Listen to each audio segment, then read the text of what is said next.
Үй сату техникасы.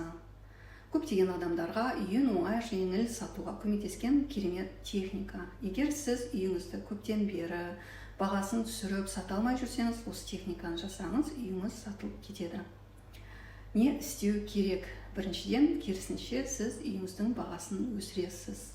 Енді мысалы ретінде 18 миллион болса, 19 миллион деп оның бағасын жоғары көрсетесіз. Риэлторыңызға хабарласасыз, бағаны мен өзгерттім, басқаша көрсетіңіз деген сияқты. Одан кейін үйіңізге келесіз да, ерекше состояние, ожиданияның бәрін алып тастайсыз да, өзіңіздің шайыңызды ішуіңіз керек. Шай ішіп отырып, сіздің үйіңіз сатылып кеткен состоянияда, немесе задатка келіп тастады сізге, үйіңізді сұрап жатыр деген сияқты басқаша бір состоянияда шай ішесіз, тәттілеріңізді қойып қоясыз, рахаттанасыз, барлық бұрынғы ойыңызды, уайымыңызды бәрін алып тастауыңыз керек, ожидание алып тастайсыз да, үйім болды, сатылды деген сияқты состоянияда шайыңызды ішіңіз. Осылай бірнеше рет жасаңыз, үйіңіз сатылып кетеді. Парақшаңыз сізге пайдалы болса, тіркеліңіз, достарыңызбен бөлісіңіз, және де жүрекшені лайкты басып кетіңіз.